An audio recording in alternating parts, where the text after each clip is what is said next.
Graça e paz, meus irmãos. Estamos aqui de volta mais uma quarta-feira tradicional nossa de estudos. E nós vamos continuar estudando a Epístola de Paulo aos Colossenses. Nós começamos semana passada a estudar essa epístola e nesse primeiro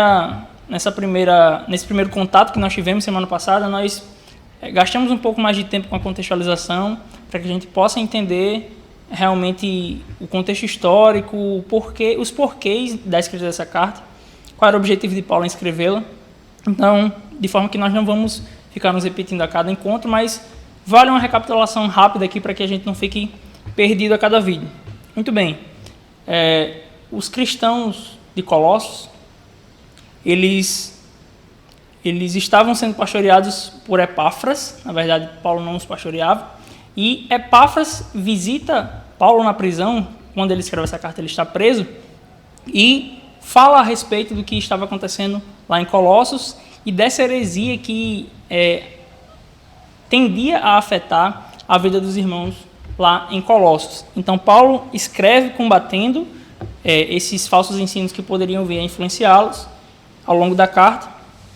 E estamos vendo isso como um dos propósitos hoje. Principalmente também vamos tocar bastante nesse ponto. Então, só para que você entenda, existe essa heresia lá em Colossos, heresia chamada, que inclusive chegou a ser chamada heresia de Colossos posteriormente, que nós vamos ver como Paulo a combate com a oração, que na verdade o trecho que vamos estudar hoje é uma oração que Paulo faz acerca dos irmãos que estavam em Colossos, Colossenses. Muito bem. Tendo dito isto, vamos ler o trecho que nós vamos estudar hoje. Está no primeiro capítulo ainda da carta aos Colossenses, a partir do versículo 9, que diz assim: acompanhe comigo, abra sua Bíblia e acompanhe. Por essa razão, desde o dia em que o ouvimos, não deixamos de orar por vocês e de pedir que sejam cheios do pleno conhecimento da vontade de Deus, com toda a sabedoria e entendimento espiritual. Isso para que vocês vivam de maneira digna do Senhor e em tudo possam agradá-lo, frutificando em boa obra, crescendo no conhecimento de Deus e sendo fortalecidos com todo o poder, de acordo com a força da sua glória, para que tenham toda a perseverança e paciência com alegria, dando graças ao Pai, que nos tornou dignos de participar da herança dos santos no reino da luz. Amém? Muito bem. Muito bem, meus irmãos. Então, entendendo um pouco desse conceito e desse objetivo que Paulo tinha ao escrever a carta, nós agora nos voltamos para esse trecho. E já no início desse trecho, ele diz, por essa razão, a gente já tem que recapitular o que ele tinha dito antes, que foi o que a gente estudou semana passada. Por que razão ele não deixa de orar, né, pelos irmãos que ali estão? É pela tríade, a tríade famosa que nós vemos ao longo de várias cartas de Paulo e outros escritores também, que ele fala, essa tríade da vida cristã, que vai sendo demonstrada na vida cristã, que é o amor, a fé e a esperança. O amor que eles tinham uns para com os outros, a fé que eles tinham em Deus, e isso se traduzia na esperança que era inabalável, porque não se prestava às coisas terrenas, mas era uma esperança que estava guardada no porvir. Muito bem, então por essa razão Paulo ora por eles. E interessante a gente entender que, como a gente já tinha comentado, esse falso ensino que tendia a influenciar os irmãos, ele dizia que se alcançava o caminho a Deus, se dava apenas por um conhecimento privilegiado, um conhecimento à parte, né? Um conhecimento individual e privilegiado que se tinha. Na atualidade a gente pode até traduzir isso e ver em algumas ocasiões como traduzido como nirvana, visões, ilusões privilegiadas e individuais. Como na verdade aqui Paulo faz uma oração para que eles tenham o pleno conhecimento da vontade de Deus. E esse entendimento então era justamente batendo de frente com aquilo que se estava tentando dizer, que esse conhecimento era a parte das Escrituras. Na verdade não. Paulo quer que eles tenham um entendimento correto para que eles não possam ser enganados por esse tipo de ensinamento. E o propósito desse conhecimento é nos revelado no trecho que nós lemos hoje. Não um conhecimento pelo conhecimento, não um saber pelo saber. O propósito desse conhecimento é desaguar numa vida digna no Senhor. É o que nos diz o versículo 10. Então, com isso nós aprendemos o quê? Que todo conhecimento que nós temos acerca de Deus deve resultar num viver prático nosso, deve desaguar na vida prática nossa. Nisso vem a ideia, né, nessa oração que Paulo faz, está implícita a ideia de que o indivíduo é moldado, em sua boa parte, por aquilo que ele acredita, ou seja, a sua prática é controlada por sua crença. Aquilo que ele acredita vai ser demonstrado em como ele age, nas suas atitudes, no seu dia a dia. Então, esse chamado à vida digna combatia o que era pregado pelos gnósticos da época, que existiam basicamente dois caminhos de éticas que eles seguiam. Os gnósticos, que faziam oposição ao cristianismo puro e simplificado que vinha da parte dos apóstolos. Existiam dois caminhos de ética que eles pregavam e que acabavam se distanciando do que o Evangelho de Cristo dizia. O primeiro eram esses ascéticos, como nós podemos chamar, que acreditavam que se deveria desprender do corpo do mundo material e se viver de forma isolada da sociedade, para que você pudesse, então, se isolando, essa concentração nesse isolamento, você conseguiria alcançar a sua espiritualidade elevada.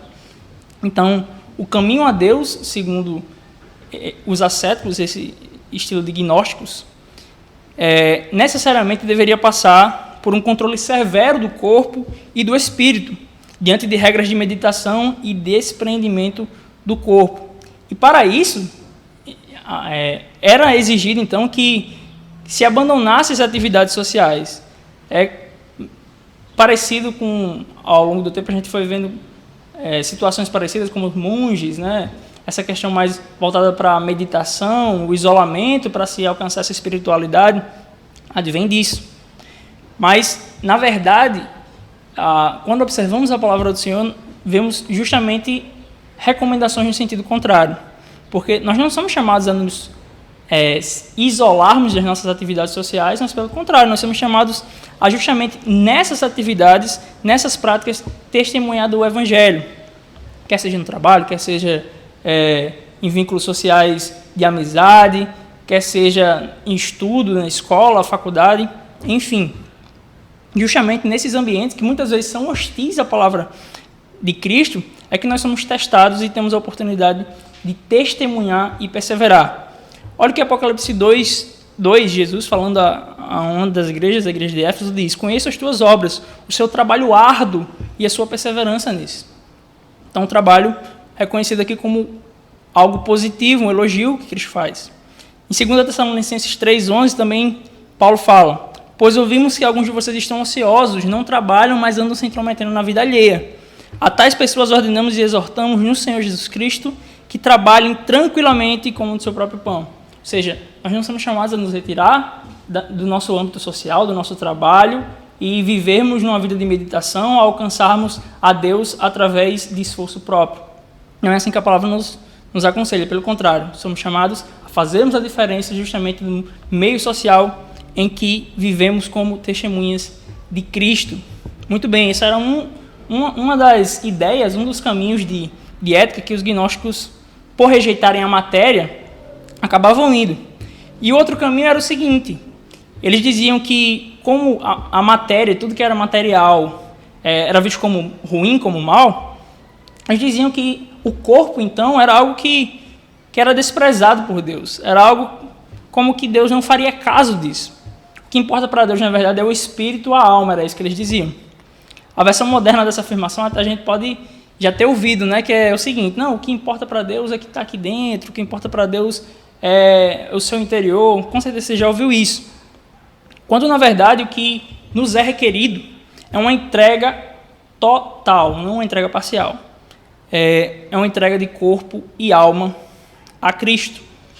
Óbvio que eu não estou falando aqui, muitas vezes essa frase pode ser usada nesse contexto, não estou me referindo aqui a legalismos e a regras que se prendem a usos ou proibições de vestimentas e adereços, não é nada disso.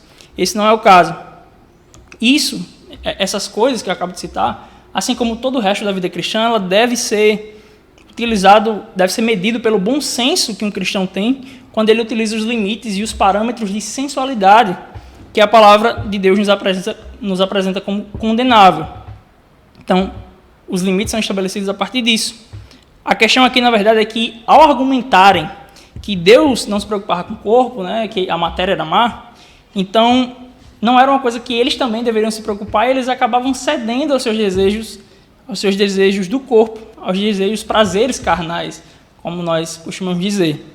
Ou seja, o que eles faziam? Participavam de todo tipo de orgias, bebedices, glutonarias, sexo ilícito e tudo que se relacionava à perversão sexual. Ou seja, no fim das contas, era só uma desculpa para dar vazão aos seus prazeres do corpo e dizer, não, Deus não se preocupa nisso, o que importa é a alma. E, na verdade, nós sabemos que atender aos desejos do corpo também influencia diretamente a alma. Olha só o que Paulo diz em 1 Tessalonicenses 5:23, bem interessante. Que o próprio Deus da paz os santifique inteiramente, que todo o espírito, alma e corpo de vocês seja conservado irrepreensível na vinda do nosso Senhor Jesus Cristo. A entrega total a que somos chamados, não apenas corpo, não apenas alma, mas completamente dedicados ao Senhor. Muito bem. E esse modo digno do Senhor, então, Paulo ora para que eles tenham esse conhecimento, que esse conhecimento leve a um viver digno, a um viver digno diante do Senhor. Mas o que significa isso? Dois aspectos que nós percebemos aqui. Primeiramente no versículo 10, 1:10, que diz, que fala das boas obras. Olha o que é que diz. Isso para que vocês vivam de maneira digna no Senhor e possam agradá-lo, frutificando em toda boa obra. E essa boa obra, né, se traduz na ajuda ao outro. Na ajuda ao outro, não apenas financeira, materialmente, mas principalmente na ajuda à sua condição espiritual de cada um daqueles que não conhecem a Cristo. Ou seja, como é que nós ajudamos, praticamos boas obras, ajudando ao outro, principalmente através da pregação do Evangelho. Esse é um ponto importantíssimo, as boas obras. E o outro ponto em que Paulo destaca de um viver digno é o crescer no conhecimento de Deus. Isso aqui é muito interessante. Porque enquanto os gnósticos diziam que esse entendimento do divino vinha de uma forma instantânea, uma experiência individual instantânea, muitas vezes através de êxtase até, né? Paulo nos apresenta um caráter progressivo da santidade e do conhecimento de Deus. Ou seja, é algo que deve ser trabalhado continuamente na vida do cristão. Não é obtido através de um arrepio, de um sentimento, ou algo semelhante que provoque uma revelação pontual e individual a cada sujeito. Não é isso. E é justamente esse o contraponto que ele faz com o que era falado pelos gnósticos. O que estava sendo ensinado na época era isso, e é isso que ele combate. Ele fala de um caráter progressivo, um crescimento no conhecimento de Deus. E, infelizmente, essa mentalidade, né, de uma experiência pontual que lhe traga um conhecimento único, um conhecimento elevado, um conhecimento à parte das Escrituras, ainda permanece até hoje em nossos dias. Nós percebemos isso em vários cultos e vários ritos místicos que nós encontramos em diversas correntes religiosas, diversas religiões, infelizmente também em alguns cultos supostamente cristãos. Então, que buscam nessa experiência pontual uma mudança que só existe no processo gradual e contínuo de conhecimento. A santificação é um processo, não é pontual, não vem através de uma experiência única e individual pontualmente, mas sim um processo dia a dia, cotidiano.